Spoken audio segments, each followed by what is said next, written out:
How can teachers spot abuse? I think that this quiet sign is possibly the most worrisome sign, because after the disruptive phase comes the silence. I mean, at that point, you are so gone that you no longer even try to resist or to fight back or to say anything. It's like a complete hopeless despair.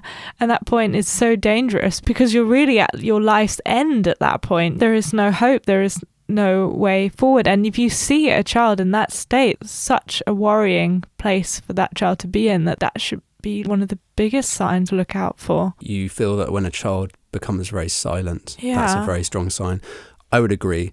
I read recently, and I agree with this, what we call shyness is a symptom of trauma.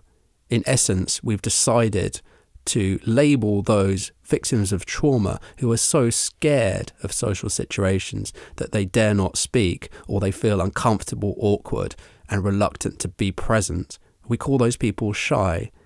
I believe that's a massive whitewash. These people have been very hurt, and I speak as someone who did have that, who did have what many people called a shyness, but was not shyness, whatever this word actually means, a sort of vague, intangible, originless fear of social situations. I didn't want to be in public spaces around people because I was scared of people. I think what shyness often is fear of people, but society does not want to ask, why is this person scared of people? As humans, we operate under something called behavioural conditioning, whereby a stimulus response system operates. So once we have a negative experience with a certain stimulus, suppose we're raped by an adult, then around other adults, we will be reluctant and scared and confused and distant. To call it shyness it's an affront to humanity. It's an act of violence even.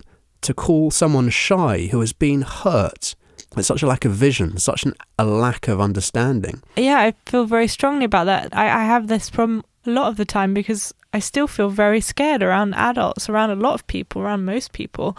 If you look at animals, I don't think I've ever seen a shy animal. Maybe they're shy around humans. On the whole, I mean, you don't see a shy cat really, or a dog, unless it's been traumatized, unless something's happened to it. My other experience of school was at boarding school, was of a boarding school outside London, which I was sent to and essentially abandoned at. And I think this happens to many, many children. If this happened to you, there's a great website called Boarding School Survivors.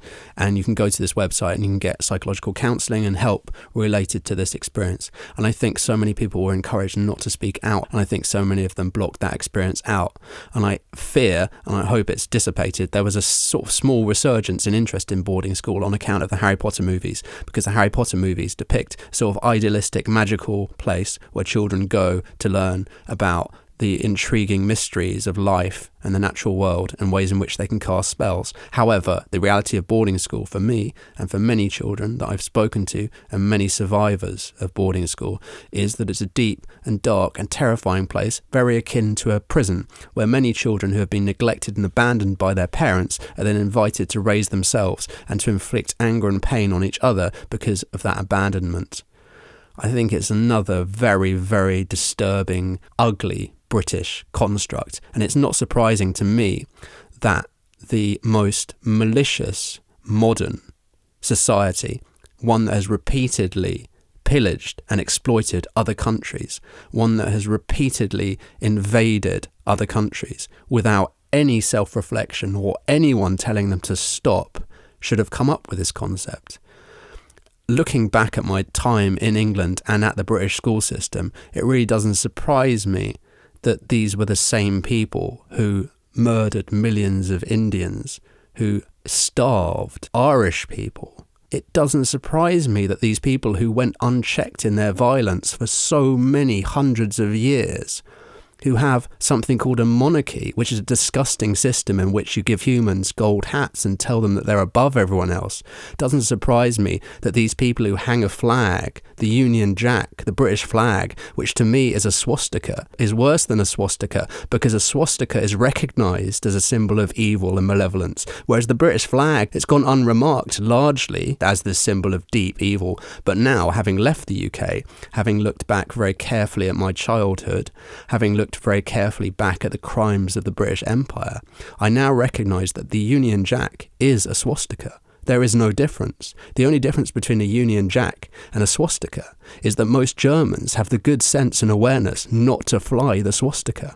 However, the British continue to fly their swastika, and they hang it proudly above the house, for example, of a woman in a gold hat who collects millions and millions of pounds across the world from those whom she gives nothing to. I think the United Kingdom is one of the worst examples in Europe, possibly the world, I mean, from our experiences. But I would also say that other countries, I know from other friends, other European friends, who also went to elite schools in France or other European countries, also, in my opinion, face strong abuse from the symptoms that they're showing now. So I think it's a general thing related to power and different governments. But I think UK is a particularly terrible place and example because it still has that monarchy structure.